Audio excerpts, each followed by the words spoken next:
நாம் தொடர்ந்து தேவனுடைய குணாதிசயங்களை பார்த்து வருகிறோம். ஒரு மனிதன் எப்படிப்பட்டவர் என்பதை நாம் அவருடைய குணத்தை வைத்து தீர்மானிக்கிறோம்.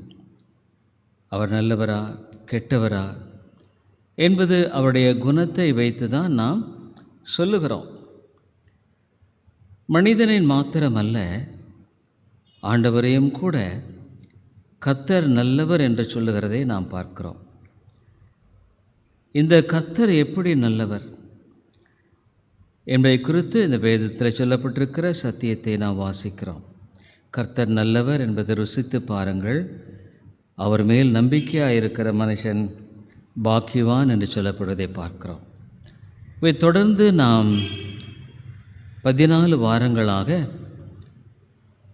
அவருடைய அருமையான குணங்களை நாம் பார்த்தோம். இந்த வாரம் கடைசியாக அவருடைய குணாதிசயங்கள் மிக முக்கியமான ஒன்றை நாம் பார்க்கிறோம். இது எல்லா குணத்துக்கும் மேன்மையான ஒரு குணம். ஆபக்கூக் என்ற தேவ ஊழியன் அவன் இவ்விதமாக எழுதுகிறதை பார்க்கிறோம். அந்த ஆபக்கூக் புத்தகத்தில் நாம் இவ்விதமாக வாசித்தோம். இவ்விதமாக ஆபக்கூக் அங்கு ஆண்டவரை குறித்து ஒரு மேலான காரியத்தை சொல்லுகிறதை நாம் பார்க்கிறோம். இந்த ஆபக்கூக் சொல்லும்படியான இந்த காரியம் என்பது ஒரு விசேஷித்ததாக இருக்கிறது. சொல்லப்போனால் மற்றவர்கள் கூட சொல்லாத ஒரு குண நலன்களை ஆபக்கூக் இங்கு சொல்லுகிறதை நாம் பார்க்கிறோம். இது ஒரு விசேஷித்த குணமாக இருக்கிறது. ஆபக்கூக் 3வது அதிகாரத்தில் நாம் வாசித்த அந்த பகுதியில் இதை குறித்து நாம் வாசிக்கிறோம். 1088வது பக்கம், ஆபக்கூக் 3வது அதிகாரம் 4வது வசனம். அவருடைய பிரகாசம் சூரியனைப் போலிருந்தது, அவருடைய கரத்திலிருந்து கிரணங்கள் வீசின. சூரியனை மதிய வேளையில் நம்ம பார்க்கவே முடியாது. சூரியனை இப்படி பார்க்கவே முடியாதுங்க. அவருடைய பிரகாசம் ஒருவேளை மாலை வேளையில் அது அஸ்தமிக்கும் பொழுது பார்ப்பதற்கு ஓரளவுக்கு நம்மால் கூடும். ஆனால் கூட அதை உற்று பார்ப்பது என்பது கூடாத ஒரு காரியம். இங்கே ஆண்டவர் சொல்லுகிறார், ஆண்டவர் சூரியனைப் போல பிரகாசிக்கிறவராக இருக்கிறார். அவருடைய பிரகாசம் என்பது மனிதன் விளங்கிக் கொள்ளக்கூடாத பிரகாசம், உற்று பார்க்கக்கூடாத பிரகாசம். இந்த பிரகாசம் என்பது சூரியனிலிருந்து வருகிற ஒளியைப் போல அவருடைய கரத்திலிருந்து கிரணங்கள் வீசின. அப்போ இந்த ஆண்டவருடைய அந்த பிரகாசம், சூரியனைப் போல இருக்கிற இந்த வெளிச்சம் என்பது எதை காட்டுகிறது என்பதென்றால் அவருடைய மகிமையை காட்டுகிறது. ஆண்டவர் மகிமையானவர் என்பதை குறித்து நாம் பார்க்கிறோம். இந்த மகிமை என்பது இந்த சூரியனுடைய பிரகாசத்தைப் போல அளவிடப்பட முடியாத எல்லையற்ற ஒரு மகிமையாக இருக்கிறது. இந்த மகிமையை கண்டு ஒரு மனிதனும் காணவே முடியாது. நம்ம பார்த்தோம் போன வாரம் ஆண்டவருடைய அந்த தன்மையில் ஏசா ஆலயத்தில் அவரை கண்டபொழுது அவ்விதமாக ஐயோ அதமானேன், அவருடைய பரிசுத்தத்தை பார்த்த பொழுது ஐயோ நான் அழிந்து போனேன் என்று சொல்கிறத நம்ம பார்க்குறோங்க. ஆனால் மகிமையை ஆண்டவர் ஒருவரும் காண முடியாது. பரலோகமானது இந்த மகிமையினால தான் நிறைந்திருக்கும். அதாவது நரகம் என்பது இருள் நிறைந்த ஒரு இடம். இருளும் அந்தகாரம் இருக்குன்னு பைபிள் சொல்லுது. நரகம் என்பது இருளும் அந்தகாரமான இடம். அருமையானே, ஒரு மனிதன் நரகத்துக்கு போவதை விட கொடுமையானது ஒன்றுமே கிடையாது. அழுகையும் பற்கடிப்பும் பிசாசோடு அவன் வாழ வேண்டியவனாக முடிவில்லாத ஒரு நித்திய வாழ்க்கையில் அவன் பிரவேசிப்பது என்பது அது மிக ஒரு பயங்கரமான காரியம். அதுவும் கிறிஸ்தவர்களுக்கு அது ரொம்ப பயங்கரம். ஏன்னு கேட்டால், ஒருவேளை ஒரு இந்துவோ ஒரு புறஜாதி மனிதனோ அவனுக்கு சத்தியம் தெரியாது, அவன் கேட்டிருக்க மாட்டான். ஆனால் கிறிஸ்தவர்கள் ஆண்டவருடைய சத்தியத்தை கேட்டும் அவரை அலட்சியப்படுத்தும் பொழுது, கனவீனப்படுத்தும் பொழுது, அற்பமாக எண்ணி வாழும் பொழுது அவளுக்கு நம்பிக்கை என்பதே இல்லை. ஆனால் பொதுவாக என்ன நினைக்கிறாங்க மக்கள், நான் எப்படியும் மோட்ச ராஜ்யம் போயிடுவேன், நான் நம்புகிறேன். ஆனால் வேதம் என்ன சொல்லுகிறது? அப்படி இல்லை. போன வாரம் நம்ம பார்த்தோம், நான் பரிசுத்தராக இருக்கிறது போல நீங்கள் பரிசுத்தராக இருங்கள். அப்போ பரிசுத்தம் என்பது ஒரு மனிதனுடைய வாழ்க்கையில் எந்த அளவுக்கு எதிர்பார்க்கப்படுகிறது என்பதை நாம் பார்க்கிறோம். நான் பரிசுத்தராக இருக்கிறது போல நீங்கள் பரிசுத்தராக இருங்கள். பரிசுத்தம் என்பது நம்முடைய வாழ்க்கையில் எல்லா பகுதிகளிலும் அவருக்கு முழுமையான ஒரு உண்மைத்தன்மையை, பரிசுத்த மனதை காட்டுகிற ஒரு காரியம். ஆகவே இந்த மகிமையைத்தான் ஆண்டவர் கொண்டவராக இருக்கிறார். இந்த மகிமையுள்ள தேவன் அவர். இந்த மகிமை தான் பரலோகத்தில் முழுமையாக பிரகாசிக்கிற ஒன்றாக இருக்கும். ஆகவே பரலோகத்தில் பிரவேசிக்கும் பொழுது அங்கே ஆண்டவருடைய மகிமைக்குள் நாம் பிரவேசிக்கிறவர்களாய் காணப்படுவோம். ஆண்டவர் மனிதனை மகிமையாய் படைத்தார். ஏசாயா 43:7 மனிதனை மகிமைக்கென்று தான் படைத்தார். மகிமையில் அவரோடு வாழுகிற ஒரு வாழ்க்கைக்காகத்தான் படைத்தார். ஆனால் மனிதன் என்ன பண்ணான்? பாவத்தை தெரிந்து கொண்டு அழிந்து போகிறவனாகவே காணப்படுகிறான். ஏசாயா 43:7 நம்ம என்ன பார்க்குறோம்? ஏசாயா 43:7 நான் என் மகிமைக்கென்று சிருஷ்டித்து உருவாக்கி படைத்து. பார்த்தீங்களா? மனிதனை எதற்காக படைத்தார்? இந்த உலகத்தில் பாவத்தை அசுத்தத்தையும் அவன் செய்து வாழும்படியாக படைத்தார். ஆமாம், மனிதனைப் போல ஒரு திருக்கானவன் உலகத்திலே இல்லை. அவருடைய படைப்பிலேயே மகிமையான படைப்பு மனுஷன்தான். ஆனால் படைப்பிலேயே மிக கீழானவனும் மனிதன்தான். ஆகவே இந்த வேதம் சொல்லுகிறது, எல்லாவற்றை பார்க்கலும் இருதயம் திருக்கும் மகா கேடுள்ளது, அதை அறியத்தக்கவன் யார்? இந்த கேடுள்ள ஒரு இருதயத்தை ஆண்டவர் மாற்றார் பாருங்க. அதுதாங்க ரட்சிப்பு. இந்த கேடான இருதயத்தை, அசுத்தம் நிறைந்த இருதயத்தை பரிசுத்த ஆவியானவர் வாசம் பண்ணும்படியான ஒரு ஸ்தலமாக மாற்றுகிறார், கோயிலாக மாற்றுகிறார், ஆலயமாக மாற்றுகிறார். அதுதான் ரட்சிப்பு. வேதம் என்ன சொல்லுது? நீங்கள் தேவனுடைய ஆலயமாக இருக்கிறீர் என்று அறியீர்களா? ஆகவே ரட்சிக்கப்பட்ட மனிதனுடைய வாழ்க்கையில் அவனுக்குள்ளாக பாவத்தை அவன் அங்கீகரித்து வாழ முடியாது. பாவத்தை அவன் ஏற்றுக்கொண்டு வாழுகிறவனாக இருக்க முடியாது. ரட்சிக்கப்பட்ட அந்த வாழ்க்கையில் மாத்திரம்தான் ஆண்டவர் அந்த கிருபையை தர முடியுங்க. இஸ்ரவேலர் ஆண்டவருடைய மகிமையை பார்த்தார்கள். 40 வருஷமாக பார்த்தாங்க. ஆண்டவர் செய்யாத அற்புதம் இல்லை. பெரிய காரியங்களை செய்தார். சமுத்திரத்தையே பிளந்து வழிநடத்தினார். வானத்திலிருந்து மன்னாவை 40 வருஷமாக பொழிந்தார். ஆனால் அவங்க வாழ்க்கையில் என்ன பண்ணாங்க? ஆண்டவருடைய மகிமையை அவர்கள் புறக்கணித்தார்கள். ஆனால் மனுஷன் எதற்காக படைக்கப்பட்டவன்? நான் என் மகிமைக்கென்று சிருஷ்டித்து உருவாக்கி படைக்கப்பட்டவன் தான் மனுஷன். ஆண்டவருடைய மகிமைக்கென்று உருவாக்கப்பட்டவன் தான் மனுஷன். அப்போ ஆண்டவருடைய மகிமைக்கென்று அவன் வாழுகிறவன் தான் மனிதன். அவருடைய மகிமைக்கென்று இந்த உலகத்தில் அவன் வாழும்படியான நோக்கத்துக்காகத்தான் தேவன் மனிதனை படைத்தார். ஆனால் மனிதன் எப்படி வாழுகிறான்?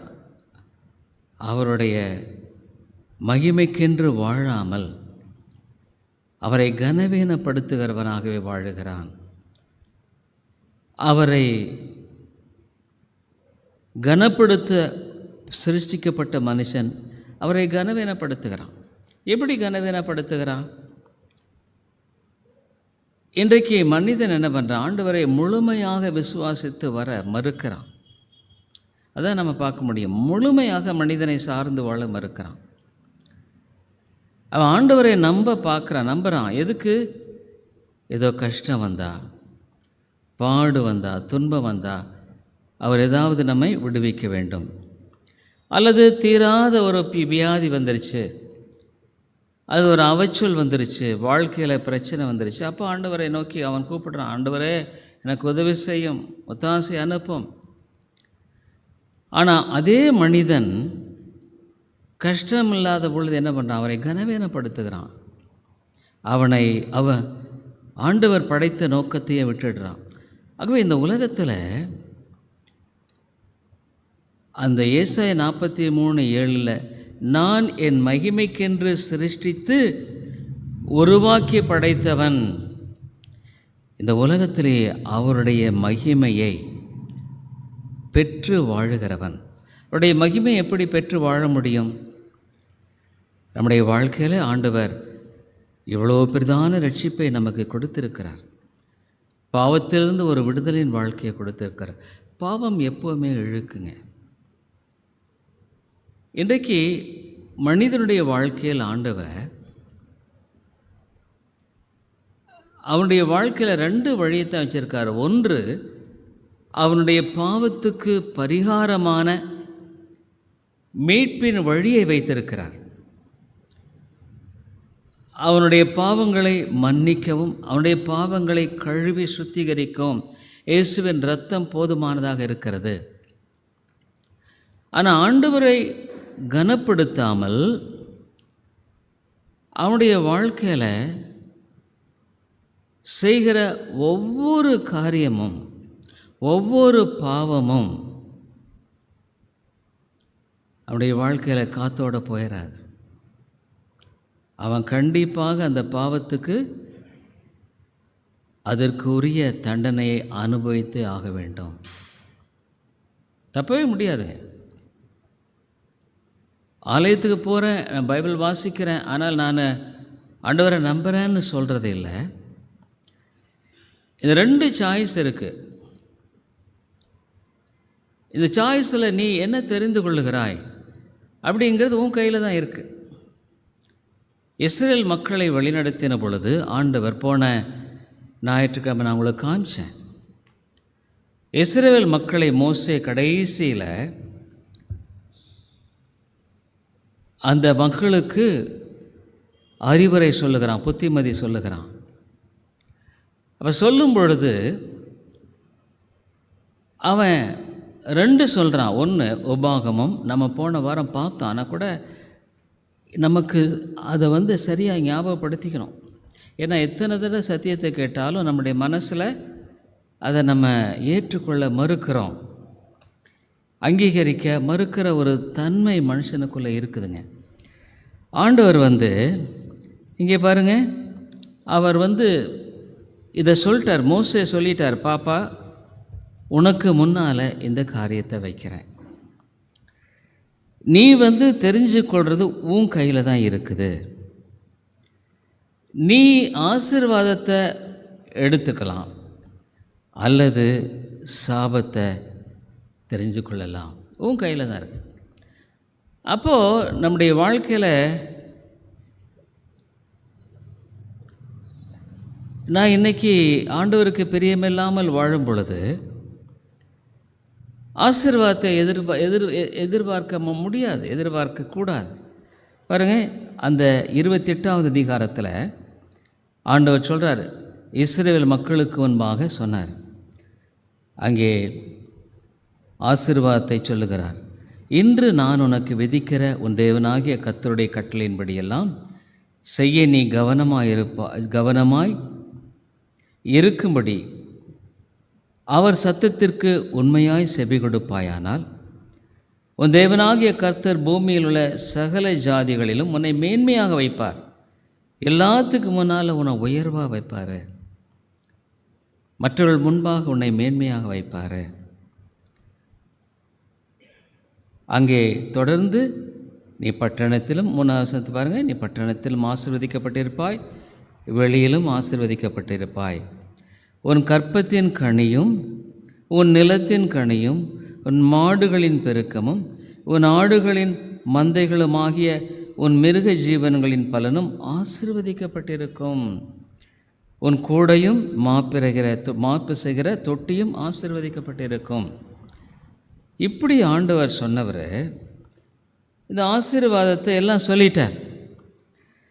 ஆசீர்வாதத்தை இந்த சொல்லிட்டு எது வரைக்கும் சொல்கிறாரு பாருங்களேன். இவ்விதமாக அங்கே இந்த காரியத்தை குறித்து 14 கூட சொல்கிறார். இன்று நான் உனக்கு விதிக்கிற உன் தேவனாகிய கர்த்தரின் கட்டளைகளை கைக்கொள்ளவும் அவைகளின்படி நடக்கவும் அவைகளுக்கு செவி கொடுத்து வந்தால் கர்த்தர் உன்னை வாலாக்காமல் தலையாக்குவார், நீ கீழாகாமல் மேலாவாய் அப்படின்னு சொல்லி முடிச்சுட்டு என்ன பண்ணுறாரு, 14 வசன ஆசீர்வாதம். 15 இன்று நான் உனக்கு விதிக்கிற உன் தேவனாகிய கர்த்தருடைய எல்லா கற்பனைகளின்படியும் கட்டளைகளின்படியும் நடக்க கவனமாக இருக்கிறதற்கு அவர் சத்தத்திற்கு செவிகொடாதே போவாயாகில் இப்பொழுது சொல்லப்படும் சாபமெல்லாம் உன்மேல் வந்து உனக்கு பலிக்கும். பார்த்தியா, நீ செவிகொடாமல் போனால் சாபந்தான் அவன் மேலே வரும். அதுமாதிரி ஆண்டவருடைய வசனத்தை நம்ம அற்பமாக எண்ணக்கூடாது. இன்றைக்கி அநேக குடும்பங்களில் ஆசீர்வாதம் இல்லை, சாபம் தான் இருக்குது.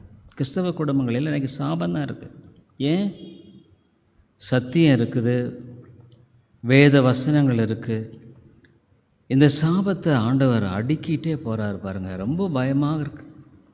ஐயோ ஆண்டவரே, இந்த சாபமெல்லாம் எங்கள் மேலே வரக்கூடாது, என் மேலே வரக்கூடாது, என் குடும்பத்து மேலே வரக்கூடாது. இந்த சாபத்தை என்னிலேருந்து எடுத்து போடும். என் குடும்பத்தில் இதெல்லாம் வேண்டாம், தாழ்த்துவோம். அங்கே பாருங்கள், ஆண்டவர் முதல்ல என்ன சொல்கிறாரு, நீ பட்டணத்திலும் சபிக்கப்பட்டிருப்பாய், வெளியிலும் சபிக்கப்பட்டிருப்பாய். இந்த வசனத்தையெல்லாம் யாரும் பிரசங்கம் பண்ணுறதில்ல. ஏன்? ஆசை என்ன, 14 முடிச்சிருவாங்க. இதெல்லாம் கேட்க விரும்புகிறதில்ல ஜனங்கள். அருமையாக இல்லை, உன் வாழ்க்கையில் நீ கேட்க விரும்பலையோ, ஆண்டவர் கீழ்ப்படியாமல் போனால் உன் குடும்பத்தில் சாபம் இருக்கத்தான் செய்யும். சந்தேகமே இல்லை, எந்த விதமான சந்தேகமே கிடையாது. அப்போ நான் என்ன பண்ணணும்? தாழ்த்தி மனம் பெறணும். ஆண்டவரே, உன் வார்த்தைக்கு என்ன சொல்கிறாரு, நீ செவி கொடாமல் போனால், சத்தியத்தை நீ கேட்குற, ஆனால் நீ அதன்படி வாழ மாட்டேங்கிறையே, அப்போ ஆண்டவர் உன் மேலே சாபத்தை வைப்பான், குடும்பத்தின் மேலே சாபம் வைப்பான். நீ ஜெபம் பண்ணாலும் ஆண்டவர் கேட்க மாட்டார். நீ விழுந்து ஜெபம் பண்ணால் கூட ஆண்டவர் கேட்க மாட்டார். ஏன்? நீ கீழ்ப்படிய மாட்டேங்கிறையே. அப்போ பாருங்கள், 17 உன் கூடையும் மாப்பிசைகிற உன் தொட்டியும் சபிக்கப்பட்டு இருக்கும், தரித்திரம் இருக்கும்.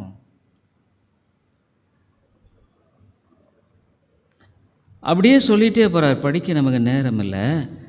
அவர் சொல்கிறார், உன் கற்பத்தின் கனியும் உன் நிலத்தின் கனியும் உன் மாடுகளின் பெருக்கமும் உன் ஆடுகளின் மந்தைகளும் சபிக்கப்பட்டிருக்கும். ஐயோ அப்பா, இதெல்லாம் அவர் கொண்டுகிட்டே போகிறாரு.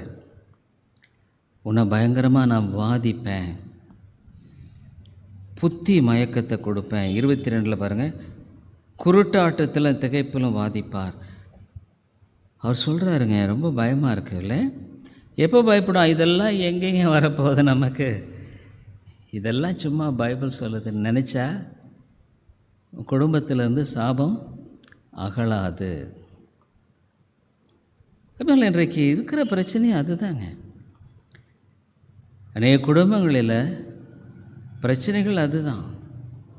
எத்தனை பெற்றோர்கள் தங்களுடைய பிள்ளைகளுக்கு ஆண்டவரை கொடுக்கணும்னு ஜாக்கிரதையாக இருக்கிறாங்க, ஆண்டவருடைய வழியில் இருக்கணும்னு ஜாக்கிரதையாக இருக்கிறாங்க. இல்லை, ஆகவே ஆண்டவர் என்ன பண்ணுறாரு? அதை கொண்டு போகிறார். நீ என்ன தான் இதுனாலும் உன்னையை நான் விட்டு வைக்க மாட்டேன். பாருங்கள், 14 வசனம்தான் அது ஆசீர்வாதம். ஆனால் இந்த 68 44 வசனம் சாபமாக வச்சுருக்கார். 14 × 2 அப்போ 44 ஏறக்குறைய 3 மடங்கு சாபத்தை வச்சுருக்காரு. அப்போ இவனுடைய வழி தான் இது. இல்லை நான் அப்படித்தான் போவேன்னா இன்றைக்கி தெரியாது, நமக்கு இன்றைக்கி தெரியாது. ஆனால் இன்றைக்கி நீ செய்கிற ஒவ்வொரு கீழ்ப்படியாமையும் நீ அறுத்து தான் ஆகணும். நீ தப்பவே முடியாது. நானும் சரி, நீயும் சரி. அப்போ நான் தப்புணுன்னா என்ன? ஒரே ஒரு வழி. அப்போ நான் எதை விதைக்கிறேனே அதை அறுப்பேன்னு பைபிள் சொல்லுது. அப்போ நீ தப்புணுன்னா ஒரே ஒரு வழி, ஆண்டவருக்கு முன்பாக உன்னை தாழ்த்துறது. ஆண்டவரே என்னை மன்னியும், பாவங்களை மன்னித்து உனக்கு பிரியமாய் நடக்க. உண்மையில் அந்த உலகத்தில் யாருமே தப்ப முடியாது. எந்த போதகன் தப்ப முடியாது, எந்த ஒரு மனுஷனும் தப்ப முடியாது.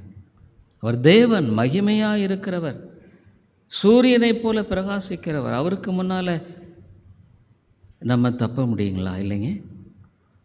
ஆகவே ஆண்டவர் இந்த காரியத்தை வச்சிருக்கார். ஆண்டவரை அறியாதவர்களுக்கு ஆண்டவன் சொல்ற மனசாட்சியை நான் வச்சுருக்கேங்கிறார். இந்த மனசாட்சியை வைத்து நான் தீர்ப்பேன். கிறிஸ்தவர்களுக்கு வேதத்தை வச்சுருக்கிறேங்கிறார். இதை வைத்து நியாயம் தீர்ப்பார்லே. ஒரு மனுஷனுடைய வாழ்க்கை மட்டும். ஆனால் மனிதனைப் போல கடினமானவன் ஒருவனும் இல்லைங்க, சீர்கட்டவன் ஒருவனும் இல்லை. அந்த இஸ்ரேல் மக்கள் தான், வேறு யாருமே இல்லை. அதே இஸ்ரேல் மக்கள் தான் இன்றைக்கு நாம். என்னதான் சத்தியத்தை கேட்டால் தாழ்வு. இப்போ பாருங்கள், ஒன்று பாருங்கள், ஆண்டவர் மகிமை என்று சொல்லுகிறார். அவர் என்ன சொல்கிறார்னா, ஏசாயா 42 ஒன்று சொல்கிறார். இவர் பிரகாசமானவர், இவருக்கு நீயும் நானும் தப்ப முடியாது. ஆண்டவர் என்ன சொல்கிறார்னா, ஏசாயா 42:8 நான் கர்த்தர், இது என் நாமம், என் மகிமையை வேறு ஒருவனுக்கும் என் துதியை விக்கிரங்களுக்கும் கொடேன். அப்படின்னா என்ன? அது என் மகிமையை வேறு ஒருவருக்கும் நான் கொடுக்க மாட்டேன் அப்படி சொல்கிறாருன்னா அப்போ என்ன அது அர்த்தம்? என்ன? அப்போ அவருடைய மகிமையை திருட முடியுமா? திருட முடியும். அதைத்தான் நாம் ஆதாம் ஏவாள் செய்ததை பார்க்கிறோம். ஆதாம் ஏவாள் இடத்துல பிசாசு சொன்னான். என்ன சொன்னான்னா, அங்கே 3வது அதிகாரம், ஆதியாகமும் 3வது அதிகாரத்தில் பார்க்குறோம். பிசாசு அங்கே இந்த ஆதாம் ஏவாள் இடத்துல இதை சொன்னப்போ அவன் அவ்விதமாக உடனடியாக அவங்க என்ன பண்ணாங்க? அதை தான் செய்கிறத பார்க்குறேங்க. 3வது அதிகாரத்தில் பாருங்கள், அவங்களிடத்தில் அங்கே சொன்னப்போ அவன் என்ன சொல்கிறான்?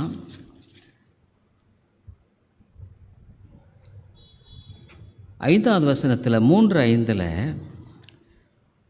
நீங்கள் இதை புசிக்கும் நாளிலே உங்கள் கண்கள் திறக்கப்படும் என்றும் நீங்கள் நன்மை தீமை அறிந்து கடவுளைப் போல இருப்பீர்கள், தேவர்களைப் போல் இருப்பீர்கள் என்று தேவன் அறிவார்.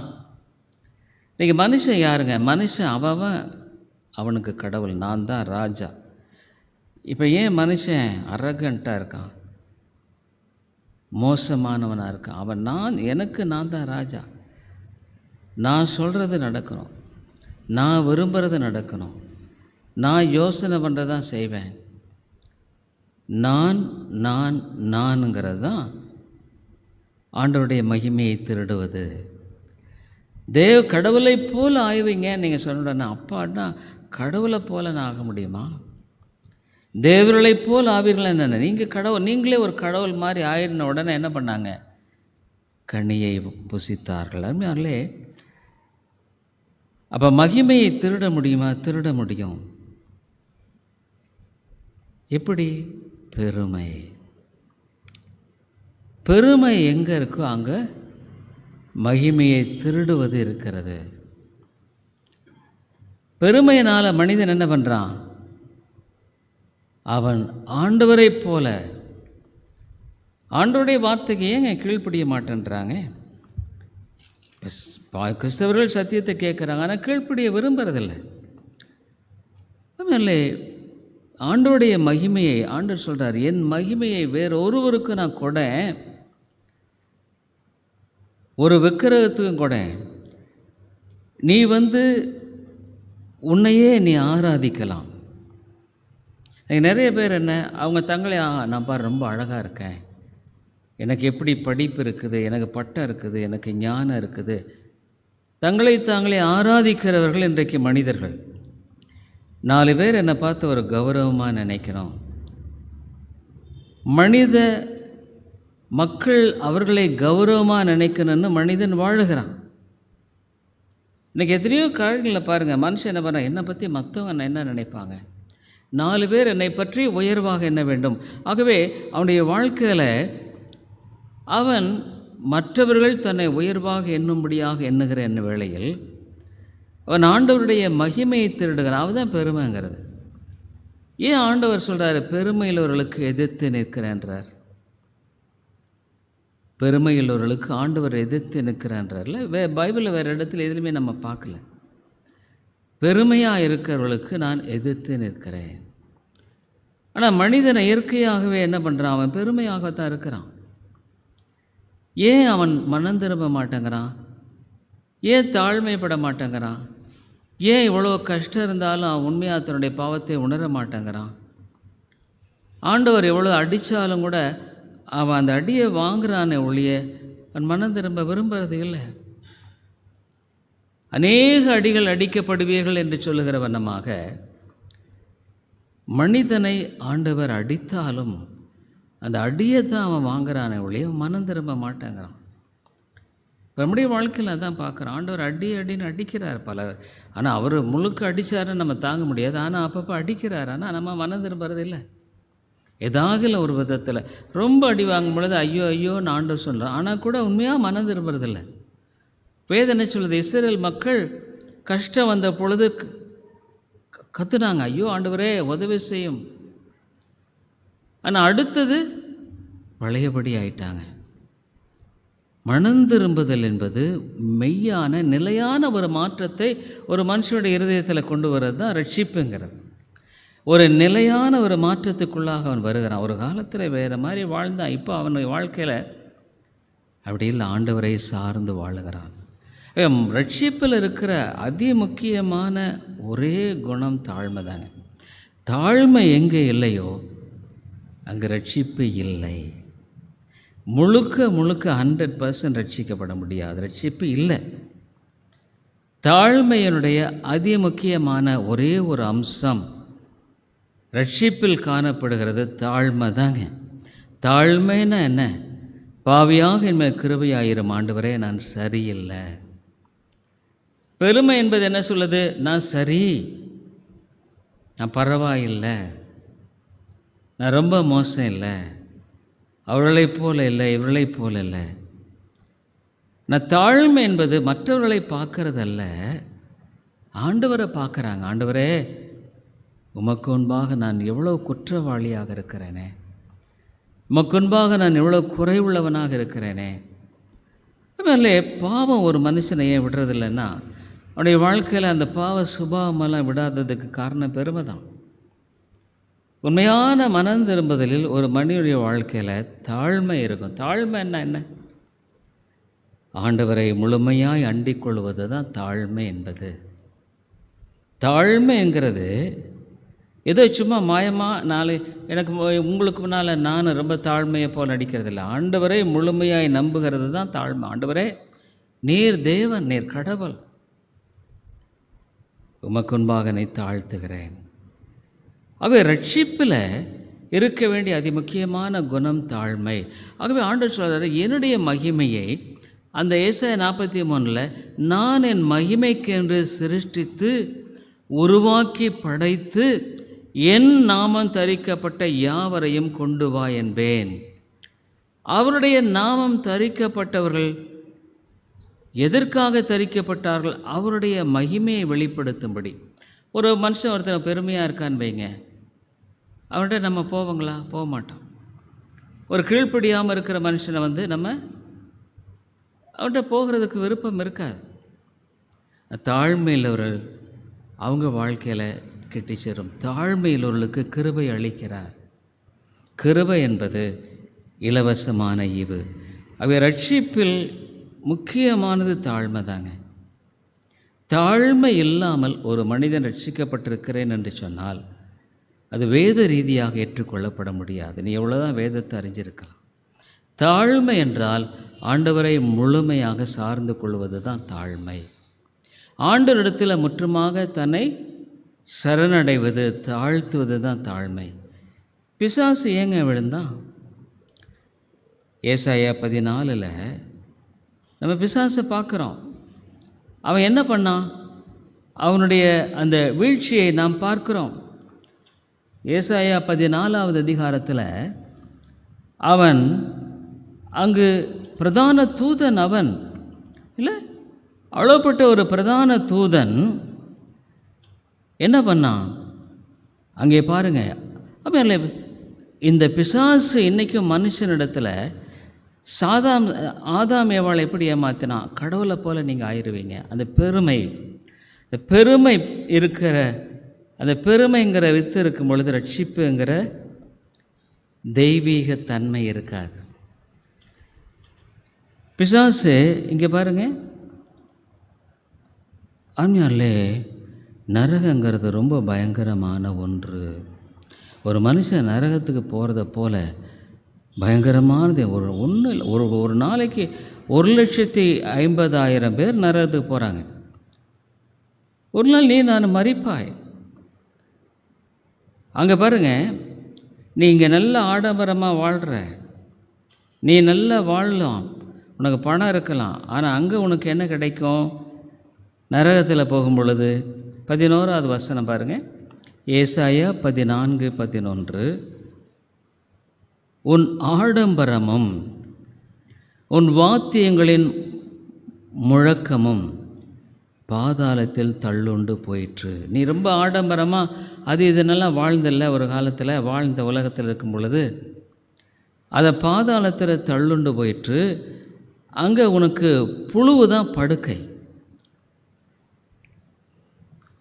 புழு நெண்டிகிட்டு இருந்த படுப்பை.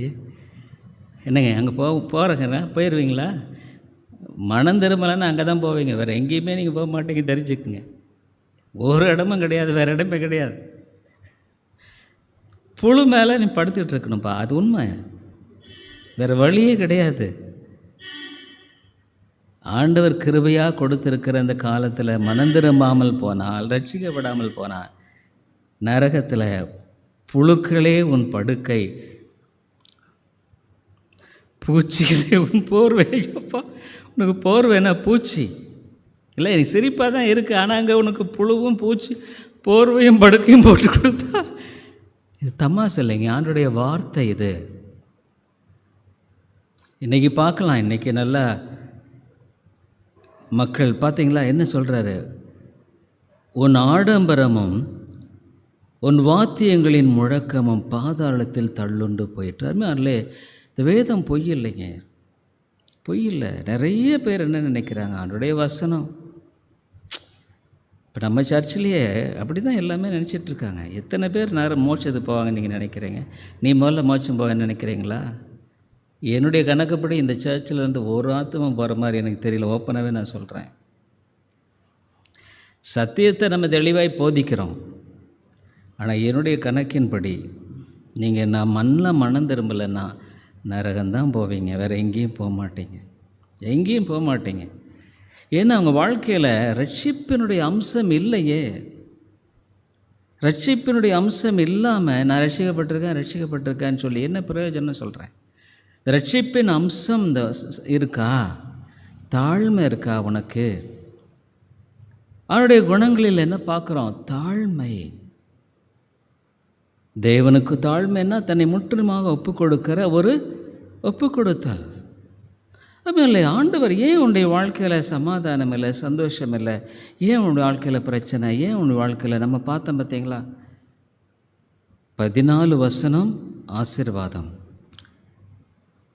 ஆனால் 44 வசனம் சாபம்.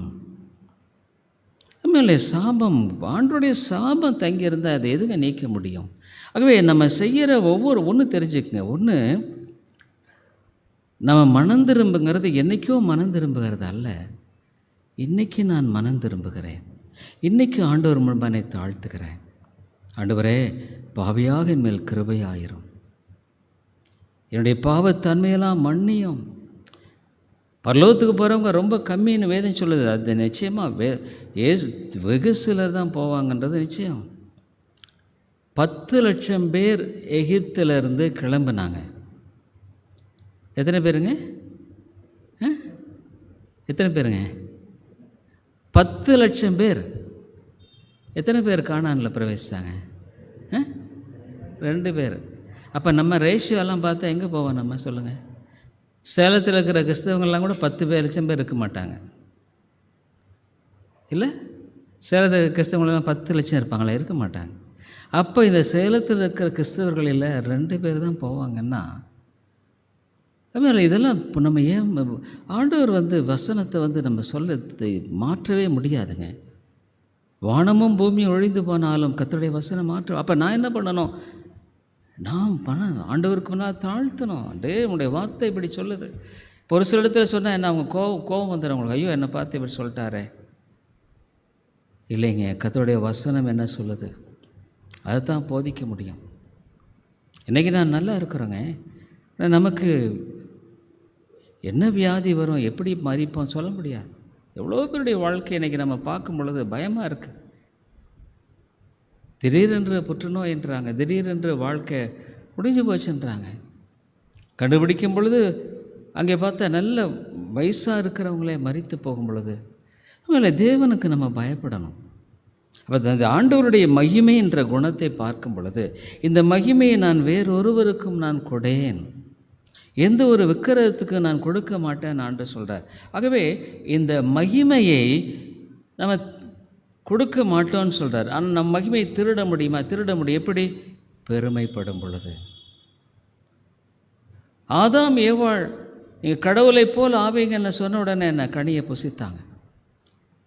பெருமை என்பது ஒரு பயங்கரமான பாவம்.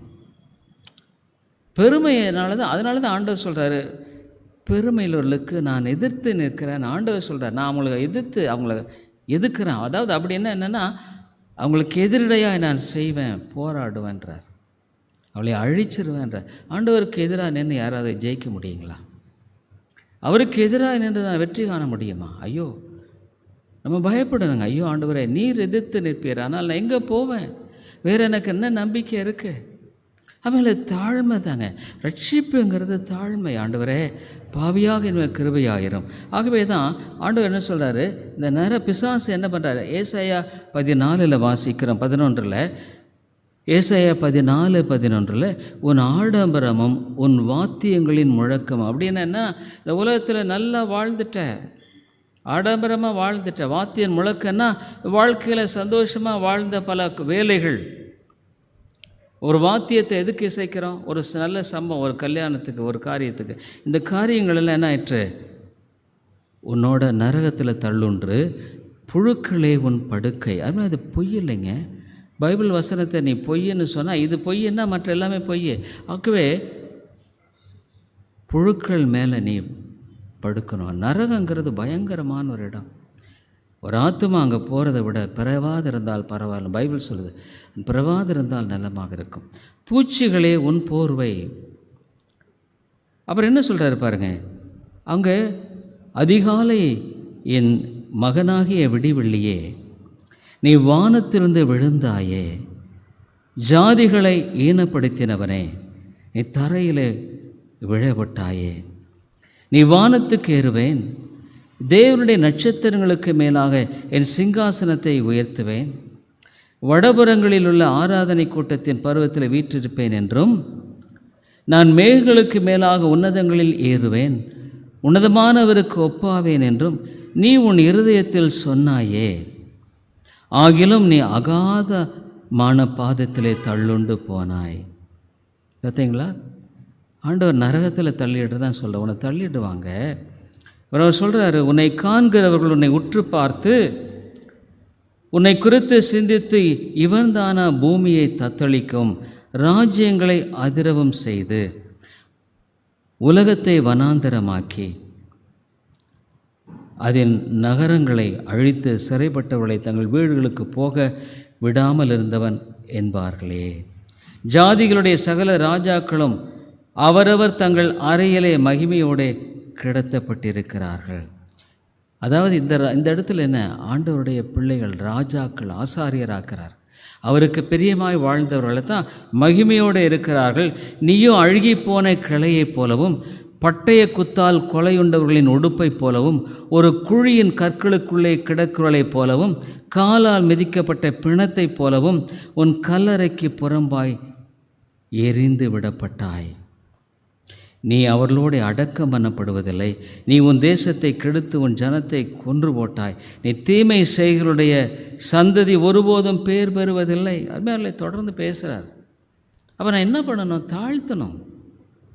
ஆண்டவரே, நான் அப்போது என்னுடைய நிலை என்ன? அவருடைய வசனத்தை ஆண்டவர் அவர் மகிமையில் சிறந்தவர். சூரியனைப் போல் அவர் பிரகாசிக்கிறவர். சூரியனை பார்த்து நம்ம வாழ முடியாது, ஆனால் அந்த மகிமையை நாம் திருட முடியும். ஆண்டு சொல்லி மகிமையை நான் வருவேன். எப்போ திருட முடியும்? பெருமை. பிசாசு விழுந்ததுக்கு காரணம் பெருமை. ஆதாம் ஏவாள் விழுந்ததுக்கு காரணம் பெருமை. இன்றைக்கும் ஆண்டவரிடத்தில் ஏன் அவர்கள் வர முடியதில்லை? பெருமை. நான் கொண்டு செல்லுவேன், நான் என் குடும்பத்தை நடத்திக்குவேன், என்னுடைய காரியங்களை செய்வேன். இப்போ நம்ம சர்ச்சாக இருக்குது, இப்போ பைபிள் ஸ்டடியாக நடக்குது. எத்தனை பேர் உண்மையாக ஆண்டவரை தேடுகிறவர்களாக இருக்கிறார்கள்? இல்லை. நிறைய பேருடைய குடும்பத்தில் உண்மையான சமாதானமே இல்லைங்க. ஓப்பனாகவே சொல்கிறேன், நம்ம சர்ச்சில் நிறைய பேருடைய குடும்பத்தில் பாவம் எங்கே இருக்கோ அங்கே சமாதானம் இருக்காதுங்க. சண்டை சச்சரவு தான் இருக்கும். அப்போ நம்ம ஒரே ஒரு விடுதலை என்ன? மனம் திரும்புறது தான். ஆண்டவரே, எனக்கு ஒரு நல்ல வழியை நீர் காட்டும், எனக்கு இரக்கமாயிரும், விடுதலை தாரும். ஆண்டவர் என்ன சொல்கிறாரு? இந்த மாதிரி பெருமையானவர்களை பற்றி எங்கள் 22ஆம் வசனத்தில் அந்த ஏசாயா 14:22 நான் அவர்களுக்கு விரோதமாய் எழும்புவேன் என்று சேனைகளின் கர்த்தர் சொல்லுகிறார். பாபிலோனுடைய பேரையும் அதில் மீந்திருக்கிறதையும் புத்திரனையும் பௌத்திரனையும் சங்கரிப்பேன் என்று கர்த்தர் சொல்லுகிறார். அதுமாதிரிலே நம்ம ரொம்ப ஆண்டவருக்கு முன்பாக தாழ்த்த வேண்டும். அதை முள்ளம் பன்றிகளுக்கு சுதந்திரமும், நம்மளை கொன்று முள்ளம் பன்றிகளுக்கு போடுவேங்கிறாருங்க. தண்ணீர் நிற்கும் பள்ளங்களும் ஆக்கி அதை சங்காரம் என்னும் துடைப்பத்தினால் பெருக்கி விடுவேன். சங்காரம்னா என்னங்க? டெஸ்ட்ரக்ஷன். அந்த அதிகாரத்தை வாசிக்கும் பொழுது அந்த நரகத்தை குறித்து அவர் சித்தரிக்கிறார். ஐயோ அருமையானே, ஒரு நரகம் மட்டும் நீ போயிடாத, ஜாக்கிரதை, மனம் திரும்பு. ஒரே ஒரு நம்பிக்கை, ஆண்டவரே, எனக்கு வாழ்நாள் இருக்கிற வரைக்கும் நான் அவ்விதமாக மனம் திரும்ப வேண்டும். நான் நிர்ணயித்திருக்கிறபடியே நடக்கும், நான் நிர்ணயித்தபடியே நிலை நிற்கும். என் சேனைகளின் கர்த்தர் ஆணையிட்டு சொன்னார், அசீரியனை என் தேசத்திலே முறித்து என் மலைகளின் மேல் அவனை மிதித்து போடுவேன். அப்பொழுது அவனுடைய நுகம் அவர்கள் மேலிருந்து விலகி அவனுடைய சுமை அவர்கள் தோளிலிருந்து நீங்கும். அதுமாதிரி நம்முடைய வாழ்க்கையில் அப்போ என்ன பண்ணணும்? நான் நரகத்துக்கு போகக்கூடாதுன்னா ஒரே ஒரு வழி, இடுக்கமான வழி என்னென்ன? தாழ்மையின் வழி தான். ஆண்டவரே, பாவியாக என்னை மன்னியும், என்கிட்ட இவ்வளோ அவிசுவாசம் இருக்கே, நான் எப்படி உமக்கு மகிமையாய் நான் வாழலையே, என்னை பார்க்குறவங்க ஒரு சாட்சியாக என்னை பார்க்க முடியல, என்னுடைய குடும்பத்தில் நான் சாட்சியாக வாழலை, நான் எவ்வளோ மோசமாக இருக்கேன், எவ்வளோ சத்தியம் தெரியுது எனக்கு, ஆனால் நான் இன்னும் பாவத்தில் விடுதலை இல்லையே. ஆண்டவர் நம்ம பார்த்துட்ருக்காருங்க. நம்ம இந்த உலகத்தில் இன்றைக்கி செய்த ஒவ்வொரு பாவத்தையும், இன்றைக்கி நீயும் சரி நானும் செய்த பாவத்தையும் ஆண்டு கணக்கு வச்சிருக்கார். ஆனால் ஆண்டவருடைய பிள்ளைகளுடைய வாழ்க்கையில் இயேசுவின் இரத்தம் சகல பாவங்களை நீக்கி சுத்திகரித்து கொண்டே இருக்கிறது. அதான் வேதம் சொல்லுது, சுத்திகரித்து கொண்டே இருக்கிறது. கிளென்சத். ஏன் சுத்திகரித்து கொண்டே இருக்கிறது? அவருடைய வாழ்க்கையில் தேவனையே அவர்கள் அண்டி வாழுகிறவர்களாக இருக்கிறதுனால, அவர்களுடைய வாழ்க்கையில் ஆண்டவரே உண்மையே நான் சார்ந்து வாழுகிறேன் என்று சொல்லுகிற அந்த மனநிலையோடு வாழுகிறதுனால அவருடைய வாழ்க்கையில் அவருடைய பாவத்தை ஆண்டவர் தொடர்ந்து சுத்திகரித்து கொண்டே இருக்கிறார். அதான் நம்ம தேவனோடு ஒப்புரவாக வேண்டும் என்று சொல்லுகிறோம். அந்த ஒப்புரவாகாதவர்கள் வாழ்க்கையில் நம்ம செய்கிற ஒவ்வொரு பாவமும் நம்ம 30, 60, 100 அறுக்க வேண்டி வரும். பைபிள் என்ன சொல்லுது? நம்ம எதை விதைக்கிற மோசம் போகாதிருங்கள், தேவன் தம்மை பரியாசம் பண்ண விட்டார். அப்படின்னு என்ன? அவனுடைய வார்த்தையை நீ அற்பமாக எண்ணி அதெல்லாம் இருக்குது ஆண்டவராவது ஒன்றா நினைக்காத, அப்படி ஆண்டவர் உன்னை வந்து விட மாட்டார். நீ எதை விதைக்கிறையோ அதை அறுப்பாய். நீ அறுக்கணும், உன் குடும்பம் அறுக்கணும், உன் சந்ததி அறுக்கணும். பயங்கரம். வேதத்தை வந்து நம்ம சும்மா ஏதோ கஷ்டம் ஆண்டவரே ஜெபம் பண்ண கஷ்டம் நீங்கிறதுக்கு அல்ல, அவருக்கு பயந்து நடந்து இந்த மோட்ச ராஜ்யத்துக்கு போக மட்டுமாக நம்மை தாழ்த்துவதை தான் ஆண்டவர் எதிர்பார்க்கிறார். அதனாலே உனக்கும் அதே வழிதான், எனக்கும் அதே வழிதான். ஆகவே ஒரு சிலர் தான் மோட்ச ராஜ்யம் போவாங்க. வேதம் சொல்லுது, ரட்சிக்கப்படுவது சில பேர் தானான்னு கேட்டப்போ ஆண்டவர் என்ன சொல்கிறார்? அதை அங்கீகரிக்கிறார். அநேகர் விசாலமான வழியில் போவாங்க, தங்க விரும்புகிறத செய்வாங்க, தாங்க நினைக்கிறத வாழ்வாங்க. அப்பப்போ ஆண்டவர் சொல்லுவாங்க, எல்லாம் விசாலமான வழி, கேட்டின் வழி அழிவுக்கு. நம்மை தாழ்த்தும். ஆண்டவரே என்னை மன்னித்து எனக்கு இறங்கும், தாழ்மை தாரும், அண்டிக் கொள்ளுகிற கிருபையை தாரும். ஒருவேளை நம்முடைய குடும்பங்களில் சமாதானம் இல்லையா? ஏன் ஆண்டவரே சமாதானம் இல்லை? ஐயோ, என்னுடைய பிள்ளைகளெல்லாம் ரட்சிக்கப்படணுமே, மீட்கப்படணுமே, விடுதலையாக்கப்படணுமே. ஏன் எனக்கு பாவத்தின் மேலே வெற்றி இல்லை? பாவத்தின் மேலே வெற்றி இல்லையா? வெற்றி, ரட்சிக்கப்பட்ட வாழ்க்கையில் வெற்றியை ஆண்டவர் கொடுக்கிறார். ரட்சிப்பில் என்ன அடங்கியிருக்கு? நம்முடைய பாவங்களை கழுவுகிறார், பாவத்தின் மேலே வெற்றி கொடுக்கிறார், ரட்சிப்பின் வஸ்திரத்தை உடுத்துகிறார். இதை தவிர வேறு வழியே கிடையாது. நம்ம எங்கே போய் தப்ப முடியும்? நான் வானத்துக்கு ஏறினாலும் அங்கே இருக்கிறேன், பாதாளத்தில் படுக்கை போட்டால் அங்கே இருக்கிற. ஆகவே இந்த உலகத்தில் பெருமை ஆண்டவருடைய மகிமையை திருடும்படியான ஒரு பயங்கர பாவம். இந்த வேதத்தில் சொல்லப்பட்டிருக்கிற பாவங்களில் பிரதான பாவம் பெருமை. பெருமை இருக்கிற இடத்துல கிருபை இல்லை, பெருமை இடத்துல சந்தோஷம் இல்லை, விடுதலை இல்லை. ஆனால் நம்மை தாழ்த்துவோமானால் ஆண்டவரை மன்னித்தரலாம். என்னை இந்த மோட்ச ராஜ்யத்துக்கு கொண்டு போகும்படியாக என் பாவங்களையெல்லாம் கழுவும் ஆண்டவரே. நான் எத்தனையோ காரியங்களில் இன்னும் சரியில்லை, என் பேச்சில் சரியில்லை, நடத்தையில் சரியில்லை. வேதம் என்ன சொல்லுது? அந்த ஆடம்பரத்தையும் அந்த ஆரவாரத்தையும் கடைசியில் எங்கே கொண்டு போடுவார்? நரகத்தில் போட்டுருவார். இன்றைக்கி நம்ம ஆடம்பரம் ஆர்ப்பரிப்பெல்லாம் இருக்கலாம், கொண்டு போய் போட்டு ஐயோ, வேதம் சொல்லுகிறது உன்னுடைய படுக்கை புழு தான், படுக்கை புழு, பூச்சிகள் போர்வை. அப்படின்னா அதனுடைய அர்த்தம் என்னென்னா, அப்படியேன்றது அதனுடைய அகோரத்தை தாங்க முடியாதுங்க. அந்த அகோரத்தை நீங்கள் தாங்க முடியாது, அது பயங்கரமானதுங்க. ஆனால் இயேசு ஆண்டவர் நமக்கு எப்படி ஒரு மீட்பின் வழியை வச்சுருக்கார். இந்த உலகத்தில் தெய்வக்குமாரனே வந்து தன்னை பலியாய் ஒப்பு கொடுத்து மீட்கப்படும்படியாக இலவசமாய் கொடுத்துருக்கிறார். அந்த கள்ளம் பாருங்கள், ஆண்டவரே அடியனை நினைத்தருளுமா, தாழ்த்தன. ரட்சிக்கப்படுக்க ஒரே ஒரு வழி தாழ்மை தாங்க, அழிவுக்கு ஒரே ஒரு வழி பெருமை தான். ஆகவே நான் எப்படி மோட்சம் போயிடுவேன்? மோட்சம் போகிறதுங்கிறது முடிவு கடைசியில் தான் உனக்கு எனக்கு தெரியும். எப்படின்றையா, ரட்சிப்பின் வழியில் நீ போகிறது தான் ரட்சிப்பின் ஆரம்பம். ஆனால் முற்று முடிய நிலைத்திருப்பவன் ரட்சிக்கப்படும். அப்போ எப்படின்னா அப்படின்னு அதோட அர்த்தம் என்னென்னா, எபிரேயரில் சொல்லப்பட்டிருக்க சில மக்கள் ஆண்டவருடைய அன்பை எல்லாம் ருசி பார்த்துருப்பாங்களாம், எல்லாம் அவங்க அனுபவிச்சிருப்பாங்க.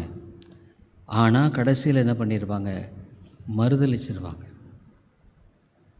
எப்படி மறுதளிப்பாங்க? தன்னுடைய பாவங்களினால் மறுதளிக்கிறது தான். அப்போ நம்ம பார்க்கும் பொழுது அவர்களை பார்த்தா ஆண்டவர் அவங்களுக்கு நல்ல சத்தியமெல்லாம் தெரியும். இதை நான் சொல்லி முடிக்கிறேன் பாருங்கள். எபிரேயர் 6வது அதிகாரத்தில் இங்கே ஆண்டவர் எச்சரிக்கிறார். அவங்க என்ன பண்ண, அவங்களாம் இங்கே ரட்சிக்கப்பட்டவர்கள் என்று எண்ணி வாழ்கிறவர்கள் இவர்கள். ஆண்டவரோட ஜீவனுள்ள தொடர்பு அவங்களுக்கு இல்லை. தங்களுடைய சுய பக்தியினால் அவங்க வாழ்ந்தாங்க, சுய நம்பிக்கையினால் வாழ்ந்தாங்க.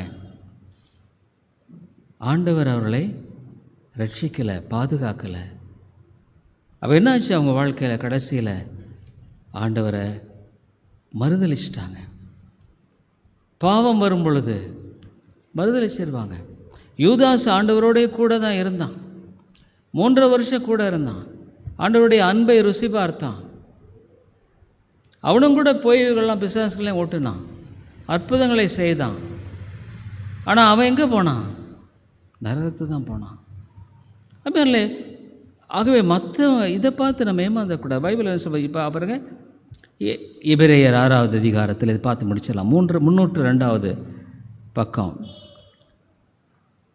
4லிருந்து பாருங்களேன். ஏனெனில் ஒரு தரம் பிரகாசிக்கப்பட்டும் பரம ஈவை ருசி பார்த்தும் பரிசுத்த ஆவியை பெற்றும், அதாவது ஆவிக்குரிய பல சிலாக்கியங்கள். இவங்கெல்லாம் யாருன்னா சபை மக்கள். இவங்க சபையில் ஆண்டவர் வார்த்தையை கேட்குறவங்க. அவங்க பாருங்கள், ஒருவேளை மாற்றம் இருக்கும், கொஞ்சம் மாற்றங்களெல்லாம் இருக்கும். அப்புறம் ஆண்டவர் எவ்வளோ அவங்களுக்கு நல்ல காரியங்களை கற்றுக் கொடுத்துருப்பார். பரிசுத்த ஆவியானுடைய பொதுவான கிருபை தான் அவனுடைய வாழ்க்கையில், சிறப்பான கிருபை செயல்படலை. ஏனெனில் ஒரு தரம் தேவனுடைய நல்வார்த்தையும் இனி வரும் உலகத்தின் பலன்களையும் ருசி பார்த்து மறுதளித்து போனவர்கள் தேவனுடைய குமாரனை தாங்களே மறுபடியும் சிலுவையில் அறைந்து அவமானப்படுத்துகிறபடியால். அப்படின்னா என்ன? அவங்க வாழ்க்கையின் மூலமாக ஆண்டவர் நாமம் தூஷிக்கப்படுது. சொல்கிறாங்க இவங்கெல்லாம் கிறிஸ்தவங்கன்னு சொல்கிறாங்க, ஆனால் இவங்க சரியில்லையே, இவங்க வாழ்க்கை சரியில்லையே, இவங்க பேச்சு சரியில்லையே, இவங்க நடத்தை சரியில்லையே, சாட்சி இல்லையே. கிறிஸ்தவன் நம்ம எப்படி வாழ்கிறோம் அப்படிங்க இருந்தும் ஆண்டவரை எப்படி அவமானப்படுத்த முடியும்? நீ தப்பு செய்யும் பொழுது யார் நாமம் தூஷிக்கப்படுது? ஆண்டவருடைய நாமம் தூஷிக்கப்படுது. இவங்க எங்கே இந்த சர்ச்சுக்கு போகிறாங்க, இந்த சர்ச்சை வார்த்தையை கேட்குறாங்க, கிறிஸ்தவன் சொல்கிறாங்க, ஆனால் இவன் வாழ்க்கையில் உண்மையான ஒரு மாற்றம் இல்லை. ஆண்டவரை அவமானப்படுத்துவதாய் மனம் திரும்புவதற்கு எதுவாய் அவர்களை மறுபடியும் புதுப்பிக்கிறது கூடாத காரியம். எப்படி எனில் தன்மேல் அடிக்கடி பெய்கிற மழையை குடித்து. அப்படின்னா ஆண்டவர் எவ்வளோ சத்தியங்களை கொடுத்து ஆசீர்வாதங்களை கொடுத்தும் தன்னிடத்தில் பயிரிடுவர்களுக்கேற்ற பயிரை முளைப்பிக்கும் நிலமானது தேவனால் ஆசீர்வாதம் பெறும். முள்செடிகளையும் முள் பூண்டுகளையும் முளைப்பிக்கிற நிலமோ தகாததாயும் சபிக்கப்படுவதற்கேற்றதாயும் இருக்கிறது. அதை சுட்டெரிக்கப்படுவதே அது முடிவு. எங்கே சுட்டெரிக்கப்படுது? நரகம் தாங்க முடிவு. அது பாருங்கள், இவ்வளோ நல்ல காரியங்கள் எல்லாம் அந்த அவங்கள பார்த்தா நல்ல கிறிஸ்தவர்கள் மாதிரி தான் தெரியுது. ஆனால் கடைசியில் எங்கே போய் சேர்றாங்க? சுட்டெரிக்கப்படுகிற இடத்துக்கு போகிறார்கள். அருமையார்களே, ரொம்ப நம்ம பயப்படணும். ஆண்டவரே மன்னியும், நம்ம தாழ்த்தணும். ஆகவே நம்ம ஜெபிப்போம். நீண்ட ஜெபம் பண்ண சர்ச்சுக்காக சபைக்காக யாரும் ஜெபிக்க வேண்டாம். உன்னை தாழ்த்தி நீ ஜெபி. ஆண்டவரே என் பாவத்தை மன்னியும், நான் எப்படியாக மோட்ச ராஜ்யம் வரணுமே, நான் மனம் திரும்பணும், ரட்சிக்கப்படணும் அப்படின்ட்டு நம்ம ஜெபிப்போம். சபைக்காக மற்றவர்களுக்காக ஜெபிக்க வேண்டியது தேவையில்லை. உங்களுக்காக நீங்கள் ஜெபிங்க, ஜெபம் பண்ணுவோம். கிருபை நல்ல ஆண்டவரே, உம்முடைய வார்த்தை கண்டு நடுங்கிறவளை நீர் நோக்கி பார்க்கிறீர். ஐயோ ஆண்டவரே, உம்முடைய வார்த்தை பொய் சொல்லலை. வானமும் பூமியும் ஒழிந்து போகலாம், உம்முடைய வார்த்தை ஒழிந்து போகாது. ஆனால் எத்தனையோ பேர் ஆண்டவரே எவ்வளோ காரியங்கள் ஆண்டவருடைய ருசி பார்த்து அவர்கள் கடைசியில் நரகத்துக்கு போகிறதை பற்றி நாங்கள் இந்த பகுதியில் வாசிக்கிறோம். வெளியே பார்த்தா நல்ல பரம ஈவை ருசி பார்த்தார்கள், பரிசுத்த ஆவியின் நல்லீவை ருசி பார்த்தார்கள். எவ்வளோ நல்ல காரியங்கள் கடைசியில் சுட்டெரிக்கப்படுகிற இடத்துக்கு அவர்கள் போகிறார்கள். ஐயோ ஆண்டவரே, இங்கே இருக்கிற ஒருவரும் அப்படி போக வேண்டாம் ஆண்டவரே. ஒருவரும் தன்னுடைய வாழ்க்கையில் எவ்வளோ சத்தியத்தை வாரம் கேட்டு கடைசியில் நரகத்துக்கு போய், ஆண்டவரே போதகர் சொல்ல நான் கேள, தேவனுடைய வார்த்தையை பிரசங்கித்தாங்க, வாரம் கேட்டோம், ஆனால் நான் மனம் திரும்பலையே. ஐயோ ஆண்டவரே மன்னியும். ஒவ்வொரு நாளும் நாங்கள் தாழ்மையாய் இயேசுவை முழுமையாய் சார்ந்து வாழுகிறதே ரட்சிப்பு. ஏதோ நாங்கள் ரட்சிக்கப்பட்டோன்னு சொல்கிறதே இல்லை. ரட்சிக்கப்பட்டோன்னு சொல்லி நாங்கள் எங்களை நாங்களே ஏமாற்றி கொள்ளுகிறதில் அல்ல. ஒவ்வொரு நாளும் ஆண்டவரே தாழ்மையாய் அந்த சிலுவையை நோக்கி பார்த்து, ஆண்டவரே எங்களுடைய பாவங்கள் எல்லாம் மன்னித்து எங்களுக்கு இறங்கும் என்று தாழ்த்துவதே ரட்சிப்பு. ஆண்டவரே ஒருவரும் இந்த இடத்துலேருந்து அந்த ரட்சிப்பை பெறாதபடிக்கு அந்த நரகத்துக்கு போயிட வேண்டாம் ஆண்டவரே. ஒருவரும் ஆண்டவர் எவ்வளோ சத்தியத்தை கேட்டும் கடைசியில் அந்த இடத்துல ஐயோ தன்னுடைய ஆத்மாவை இழக்க வேண்டாம். மன்னியும் ஆண்டவரே, எங்கள் பாவங்களெல்லாம் மன்னித்து அநேகர் இந்த இடத்துலேருந்து மோட்ச ராஜ்யத்துக்கு அழைத்து செல், ஒவ்வொருவரையும் ஒரு ஆத்மாவும் இழக்கப்படாதபடிக்கு கொண்டு செல்லும் ஆண்டவரே. இயேசு நாமத்தில் ஜெபிக்கிறோம் நல்ல பிதாவே, ஆமேன். ஜெபிப்பங்க. சுருக்கமாக உங்களுக்காக நீங்கள் ஜெபித்தா போதும். ஜெபம் பண்ணி யார் வேணாலும் ஜெபிக்கலாம்.